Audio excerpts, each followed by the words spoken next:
Welcome back to another episode of Addicted to Gear. Today I have a really cool combo amplifier to talk about. We're going to be looking at this Monoprice Stage Right all tube combo today right here on Addicted to Gear.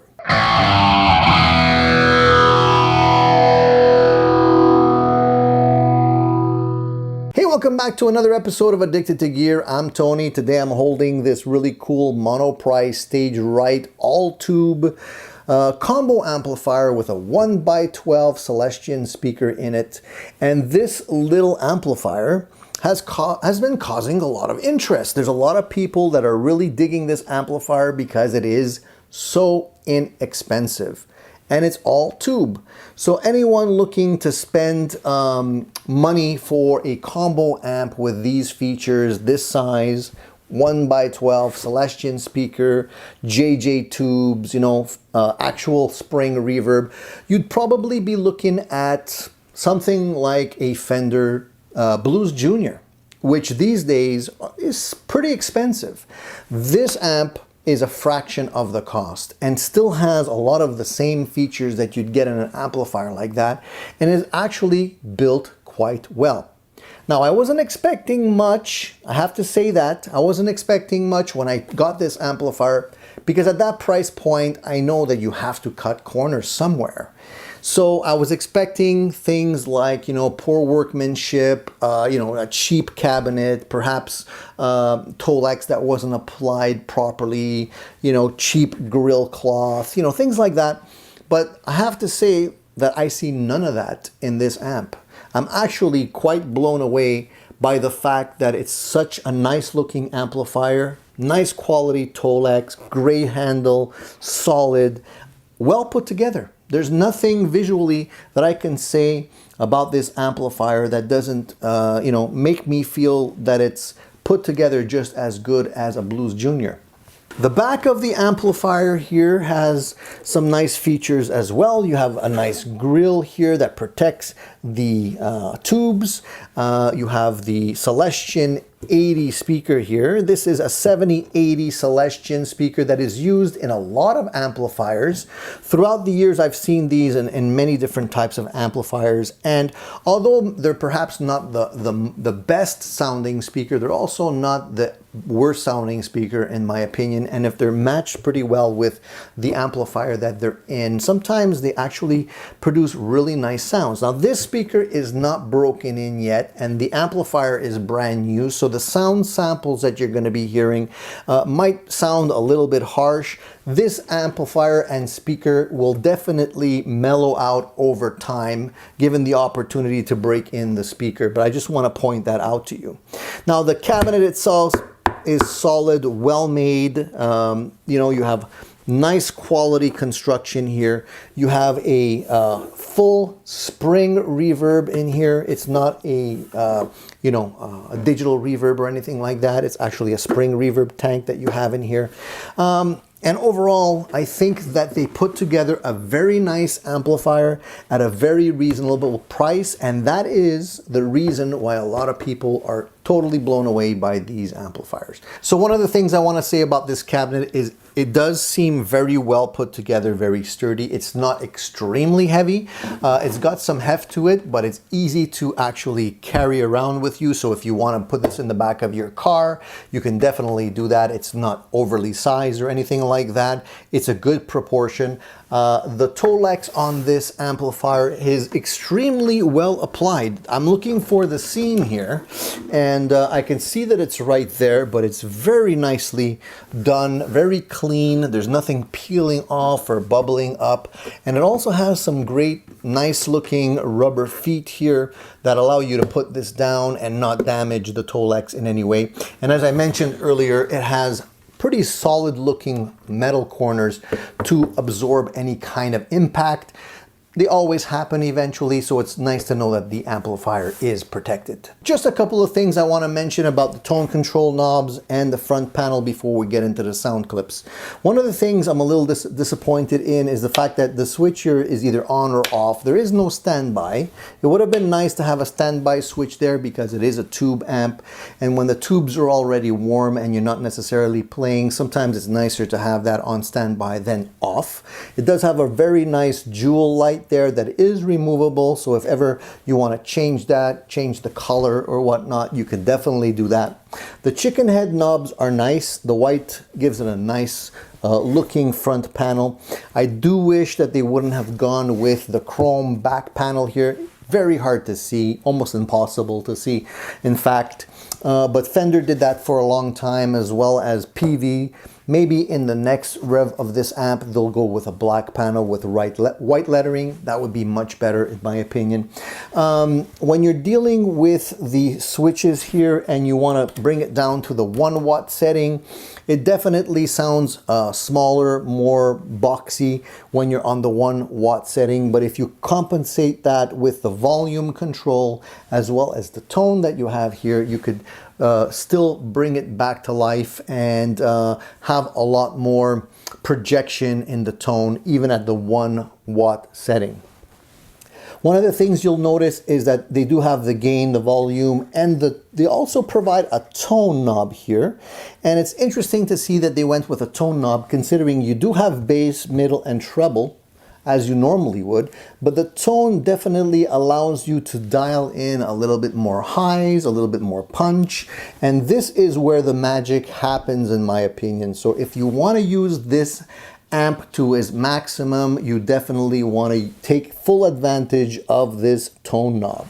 Reverb unit on this tank is not very big. It's actually quite small, and obviously with a smaller reverb, you're not going to get those really big, lush reverb tones. So if you intend to keep this amp, one of the things that I would recommend doing is perhaps taking out that reverb tank and putting a longer reverb tank in there. It will definitely give you a better overall reverb. Now, I typically use reverb from a pedal. I just bypass the reverb altogether, and that way I can get different types of reverbs, including halls and plates and spring reverbs right from a digital pedal.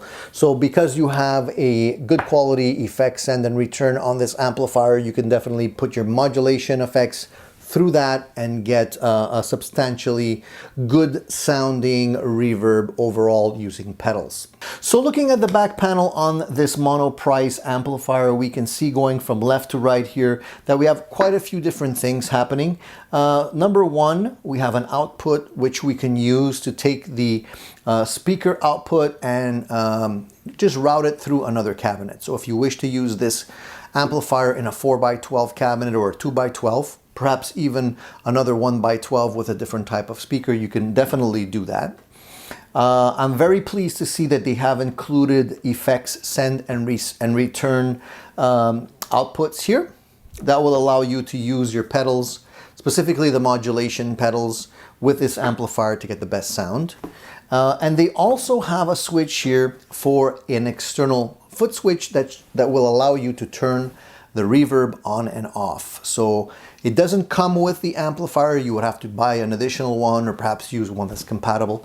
But it's nice to see that you do have that option if you should need it.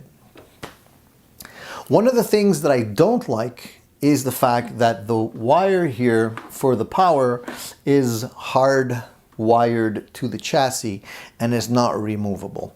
I prefer removable plugs. They are safer, especially, you know, if you happen to tug on this by accident, it won't necessarily break or cause additional stress to the main circuit board.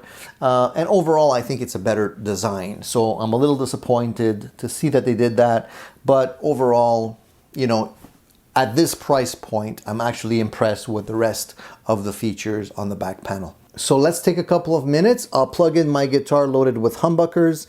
I'll put my fathead mic up against this speaker here and we'll record some sounds so you can hear what this unit has to offer.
So after hearing the sound samples, I really want to know what you think.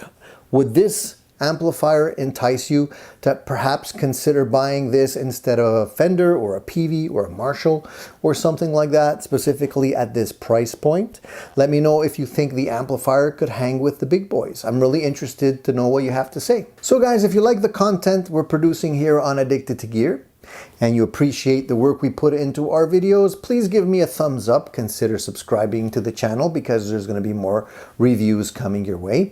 If you have any questions about this particular amplifier or any of the other videos that I've produced, leave me a message. I'm always answering my comments and reading through them on a regular basis. That's it for now, guys. Thank you for tuning in to another episode of Addicted to Gear.